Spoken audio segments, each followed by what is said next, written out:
Hey, howdy ho, everybody. This is Postmortem Nightshade, and this weekend it is finally time for the Oscars. I recently made a long form video about my thoughts on the 10 nominees in the Best Picture category, so check that video out on the channel if you're interested. But this week, I thought I would pop onto the channel and let you know who I would pick to win in various categories, and whom I think will actually take home the statues.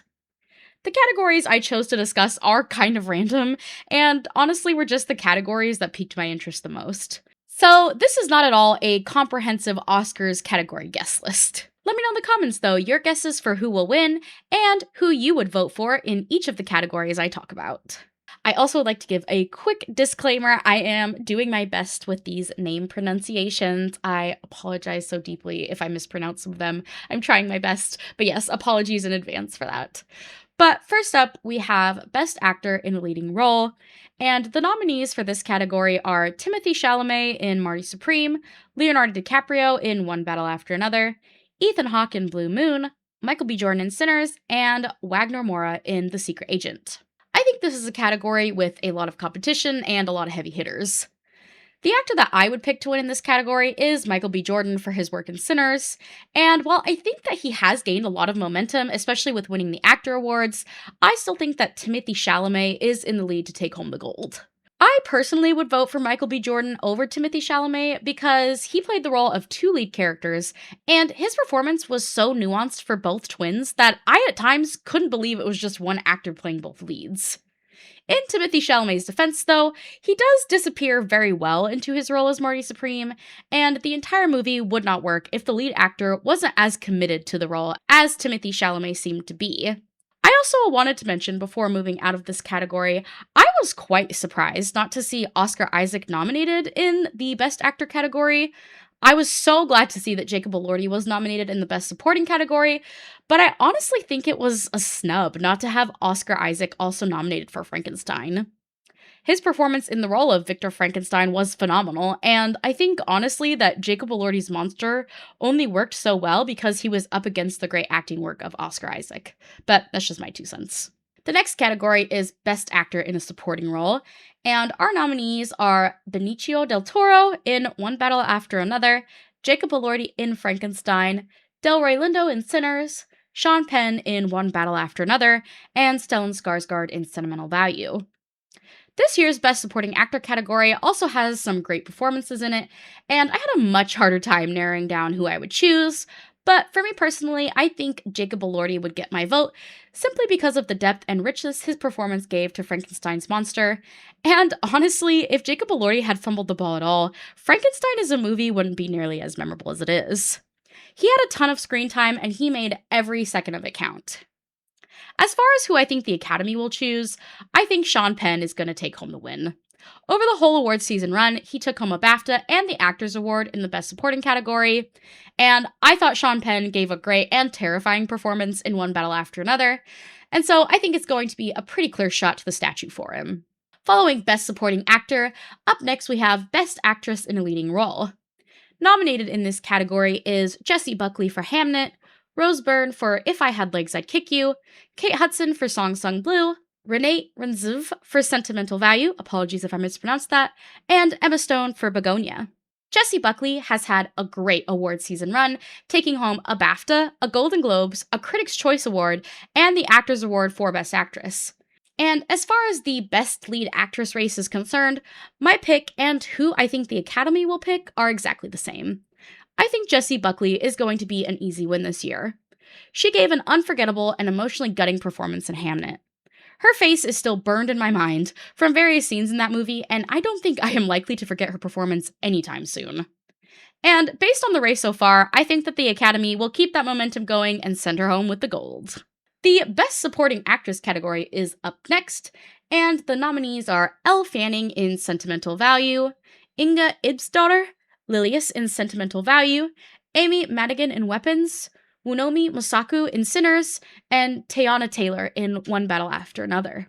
This was probably, I think, the hardest category for me to choose who I would nominate, but after a lot of back and forth with myself and a lot of debate, I would vote for Amy Madigan. Her role in Weapons was delightfully evil, and while she could have easily played a one dimensional sadist witch, she does give some truly terrifying layers to her villainous role, and the film was that much better for it. When it comes to who I think will actually get the Academy's vote, Teyana Taylor is who I think will actually end up taking home the statue. She did win a Golden Globe, and in all of the awards chatter that I've been hearing online, it does sound like the Academy seems to be leaning in her favor, and honestly, it's really easy to see why. I think many people, myself included, can still have a vivid image in their mind of her shooting that machine gun while heavily pregnant. And although she didn't have an insane amount of screen time, she used every single minute she was on screen to make sure you didn't forget that her character, and thereby her performance, was what drives the entire story of One Battle After Another. But having said that, I think it is important to keep in mind that Amy Madigan actually recently took home the Actors Award for this category, so maybe the Best Supporting Actress race isn't as locked in as folks initially thought, so I guess we'll see what happens this weekend. Best Cinematography is the next category we'll be discussing today, and the nominees are Dan Lustin for Frankenstein, Darius Khondji for Marty Supreme, apologies again for pronunciation, Michael Bowman for One Battle After Another, Autumn Durald Arkapaw for Sinners, and Adolfo Veloso for Train Dreams. Looking over all these movies, I loved the cinematography in all of them. However, the one that stands out in my mind the most is actually Train Dreams. I think it is only fair that I call out my bias here. I did grow up in the PNW, and this film's capturing of it is unmatched. The cinematography takes the simple story of Train Dreams and magnifies it almost into something larger than life. Every shot feels like something out of a fantasy novel, showcasing the vastness and also the intimacy of the landscape and the characters' lives. But when thinking about who the Academy will choose, this one kind of feels like a shot in the dark for me. I don't really have any inclination as to who they're leaning towards, but I guess I'll throw my dart and say Sinners, just because the surge of support for this film has increased a ton over the awards season run, and Sinners, similar to Train Dreams, has a very distinct look and several cinematography shots that are nothing short of an absolute masterclass. So I could easily see Sinners taking home a statue in this category. Costume design is what we're talking about next, and the nominees are Deborah L. Scott for Avatar Fire and Ash, Kate Hawley for Frankenstein, Malgosia Trzonowska for Hamnet, Miyako Belize for Marty Supreme, and Ruth E. Carter for Sinners. We had some great and truly memorable costumes across the board this year, but from these nominees, the one that sticks out the most in my mind, and the one that would get my vote, is Kate Hawley for Frankenstein. And as far as the Academy is concerned, I think in this category, it will be a super close race between Sinners and Frankenstein, but I think that Frankenstein might just beat out Sinners a little bit, however, could easily swing the other way. Both Sinners and Frankenstein delivered highly memorable costumes last year that helped tell the story of their characters through beautiful fabrics and accessories. Huge props to everyone that was nominated, especially Kate Hawley and Ruth E. Carter for their phenomenal work. In a similar vein, up next here is production design. The nominees in this category are Frankenstein, Hamnet, Marty Supreme, One Battle After Another, and Sinners. For me, in a similar vein to my pick for best costume design, my vote would go to Frankenstein, as the production design on this movie was so grand and beautiful. The scale and depth the production design provided to the story of Frankenstein was immaculate. Just, I can see Frankenstein's laboratory in my mind right now. Ugh, stunning. And this film easily would get my vote. In this category, though, I think the Academy will vote for Sinners just for the production design on the scene where the barn burns down. That was truly an unforgettable moment from last year's films. The only reason Sinners did not get my vote was because of my love for Gothic architecture and the designs that they showed off in Frankenstein, but I think Sinners would also be well deserving of this award. And although I do not remotely have enough knowledge to cast a vote in the Best Visual Effects category, I would encourage you to please check out the Corridor Crew video where they break down the nominees in this category and their thoughts. They're a great visual effects channel here on YouTube, and they talk about their votes and who they think will win at the Academy this year. It is a great video, and I would highly recommend you check it out to learn more about not only the nominees, but also the great visual effects and how much work went into all the films we saw in 2025. I will link that video below. The Best Director statue is always a highly coveted and prestigious award, and this year's nominees are Chloe Zhao for Hamnet, Josh Safdie for Marty Supreme, Paul Thomas Anderson for One Battle After Another, Joachim Trier for Sentimental Value, and Ryan Coogler for Sinners. Now, before I selected my pick, I thought I could give some more insight into the director's role on a film set, as I thought that might give me some clarity as to who did the best job in 2025, and also help provide some context for you guys as to why the Best Director award is such a big deal.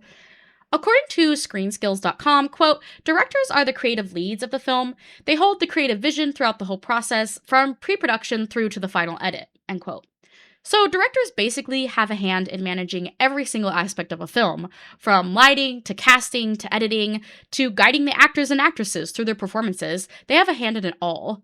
So, the final product lies heavily on their shoulders. Based on this knowledge, my vote for Best Director would be Ryan Coogler for Sinners, although Chloe Zhao is a very close second for me. Ryan Coogler's ability to bring his story to life and infuse it not only with rich history, but also with vampire lore is a difficult feat and one that he executed flawlessly. As far as the Academy is concerned, I think that they will end up voting for Paul Thomas Anderson's work in One Battle After Another. This movie seems to have had great buzz from the start, and I think that the love for this film on an overall technical scale will win Paul Thomas Anderson the award. And finally, we have Best Picture, arguably the biggest category of the night. And the nominees are Begonia, F1, Frankenstein, Hamnet, Marty Supreme, One Battle After Another, The Secret Agent, Sentimental Value, Sinners, and Train Dreams. So, my personal vote for Best Picture would go to Sinners. I did love Frankenstein so much, but I think overall Sinners should win Best Picture. This film was so unique and unlike anything I'd ever seen before, and I think that should be recognized and celebrated. It was such a great blend of so many different genres, and is a masterclass in creating a vibrant and unforgettable world through storytelling. However, I think the Academy will actually end up voting for One Battle After Another. I think that while Sinners has become a more and more popular pick over this award season's run, I think that there is still a lot of love and devotion to One Battle After Another that will be hard to shake. But I wouldn't be surprised if there was a last-minute shakeup and Sinners takes home Best Picture. That's always what I'm going to be hoping for, fingers crossed. I guess we will just have to wait for Sunday to see what happens. But I really appreciate y'all taking time out of your day to hear my thoughts on this upcoming weekend at the Oscars. And please comment below letting me know your thoughts, your guesses, what are your feelings about this year's nominees. But yeah, thank you everyone so much for tuning in. And if you'd like to follow along on my movie review journey, please like, subscribe, and follow. And I will see y'all very soon.